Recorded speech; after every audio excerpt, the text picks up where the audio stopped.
AI and the new fire, the spark behind the modern mind. The cursor and the quiet question. There is a moment I keep returning to, one that feels both ordinary and strangely intimate.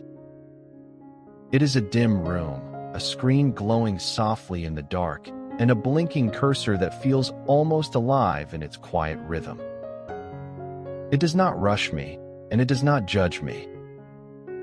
It simply waits with a kind of patient presence. And in that waiting, a question begins to form within me. It is not only about what I should write, but about how I create it all. For most of my life, I believed that creation was a solitary act, something that required quiet endurance and inner struggle. You sit, you wrestle with your thoughts, and you slowly shape something out of nothing. But lately, something has shifted in that experience. The silence feels different, as if it is no longer empty. It feels as though I am not entirely alone within it. The ancient weight of how. For centuries, human creativity has carried a hidden burden, not the burden of ideas themselves, but the burden of execution. A thought, in its raw form, is light and effortless. But turning that thought into language, structure, or form often becomes heavy and demanding. The mind holds images, feelings, and fragments of meaning, yet the hands must translate them into words, code, or design. This process creates a subtle but persistent tension. In psychology, this is sometimes described as the translation gap, which is the distance between what we feel internally and what we can express externally. And often, it is not the absence of ideas that stops us from creating. It is the friction involved in turning those ideas into something real. Questions begin to accumulate quietly. How do I say this clearly? How do I begin it all? How do I make this idea work in the real world? Over time, the how becomes a wall, and many quiet ideas never make it across. Fire in the cave. If I look far back into human history, to early humans sitting together around a fire, I begin to notice something simple yet profound. The fire did not create the story, but it made storytelling possible. It provided light, warmth, and the extension of time beyond daylight hours. It created a space where expression could emerge. In many ways, tools have always shaped the way we think. The invention of writing changed how we remember. The printing press changed how we share knowledge. The internet changed how we direct our attention. And now, something new has entered this long lineage of tools. It is not just a passive instrument, but something that responds.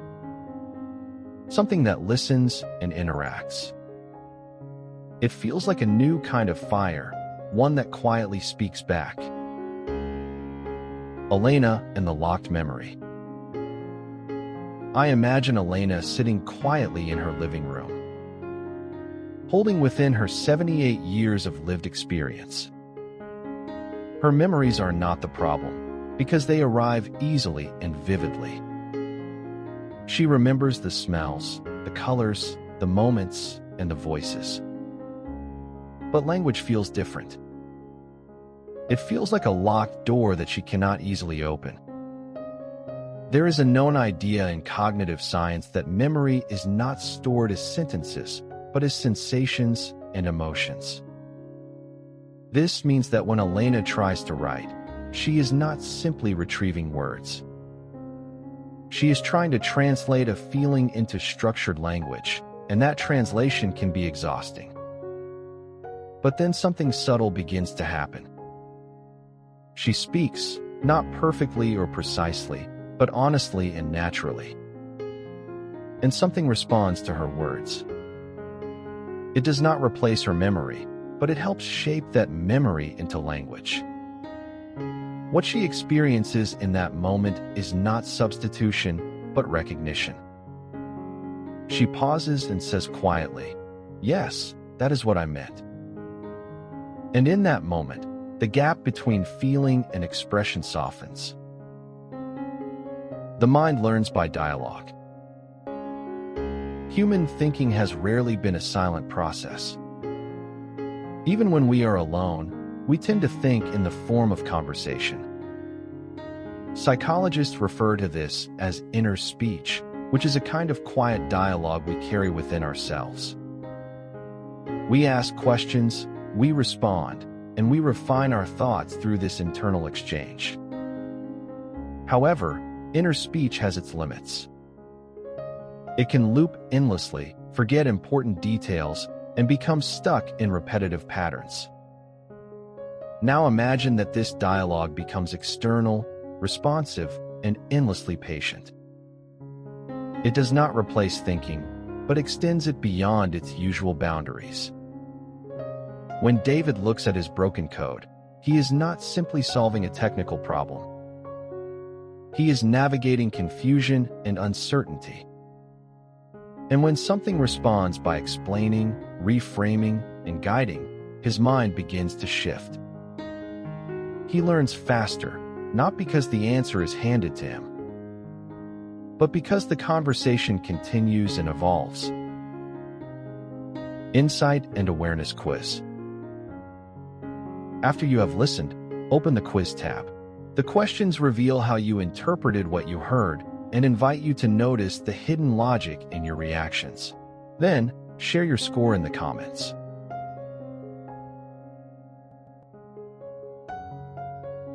Friction and the death of ideas. There is a quiet and often unnoticed tragedy in human life, and it is not failure, but abandonment. It is the collection of ideas that were never pursued, stories that were never told, and projects that never moved beyond their first step. In many cases, the reason is not a lack of passion or imagination. It is the presence of friction. This friction appears as small, repeated resistance at each stage of creation, where every step requires effort, clarity, and precision. Over time, the brain begins to associate the act of creation with strain, and it gradually withdraws from the process. But when that friction is reduced, something begins to change. It is not simply motivation that returns, but momentum. The mind starts to move again, and that movement generates its own energy. This shift is not about making things easy, but about allowing continuity to exist. The artist and the unexpected spark. Creativity has always depended on moments of surprise. These moments may appear as a new color, a strange idea, or an unexpected combination of elements. In neuroscience, this is often linked to the disruption of patterns. The brain is constantly predicting and forming habits of seeing and thinking. But creativity tends to emerge when those patterns are interrupted. Maya sits in front of her canvas not because she lacks skill, but because she feels trapped in repetition. She has seen too much of the familiar and produced too much of the expected. Then something unfamiliar appears before her. It might be a color she would never choose or a texture she would never imagine. It is not perfect, but it is different. And that difference is enough to begin again. Because creativity does not require completion at the start. It only requires a beginning that feels alive. The human in the loop.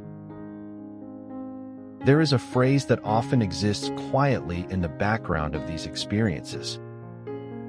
And that phrase is human in the loop. While it may sound technical, it points to something deeply human. It suggests that the human remains at the center of the process, as the source of intention and meaning. The system may support, suggest, and expand possibilities, but it does not decide what matters. This reflects an older and more enduring truth. Tools can extend human ability, but they do not define human purpose. A pen does not decide the story, and a camera does not decide the moment. In the same way, this new kind of tool does not remove us from creation. Instead, it places us more clearly within it. Voice restored. There is something deeply profound about the idea of voice. It is not only about sound, but about expression and the ability to say, "This is what I feel." When that ability is lost, something deeper begins to shift, and identity itself can feel uncertain. Mateo's story reflects a simple but powerful truth. Communication is not only functional, but relational. To speak is to exist in the presence of others and to be recognized. When technology restores that bridge, it is not creating something entirely new. It is returning something essential that was always there. And perhaps this is where the meaning becomes clearer. The value is not in what is produced, but in what is reconnected. The equalizing lens. Knowledge has always been unevenly distributed across people and societies. Some individuals understand complex systems, while others feel excluded from them.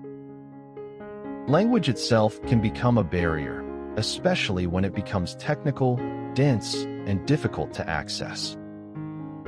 But when complexity is translated into clarity, something begins to shift. Understanding becomes more widely available. Sarah's experience is not about becoming an expert overnight. It is about entering a space that was previously closed to her. And once she is inside that space, something changes. Confidence begins to follow comprehension, and participation begins to follow confidence. The wall that once blocked her becomes a window through which she can see clearly. The living thread of tradition. We often think of tradition as something fixed, something preserved and protected from change. But history suggests something more fluid and dynamic. Tradition evolves, adapts, and transforms over time.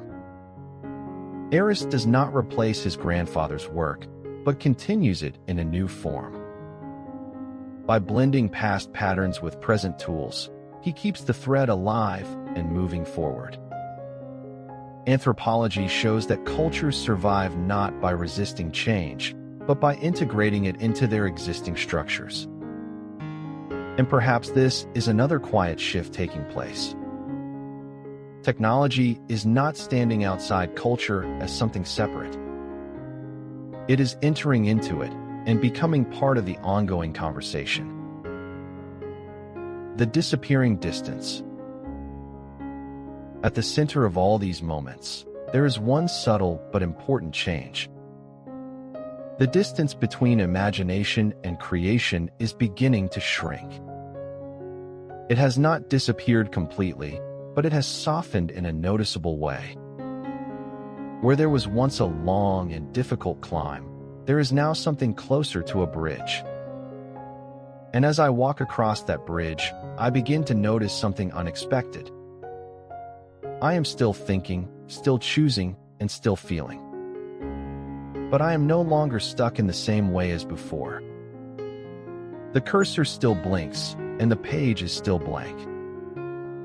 But the silence no longer feels empty. Instead, it feels shared.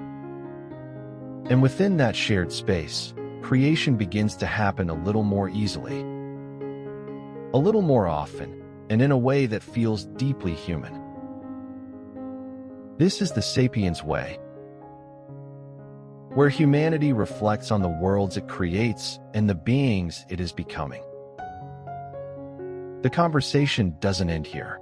Visit the quiz tab and share your score in the comments. Thanks for your time. It's been a delight. What should we explore next? Comment, share, and save your insight. Subscribe to Orbital Sapiens and keep your thoughts bright.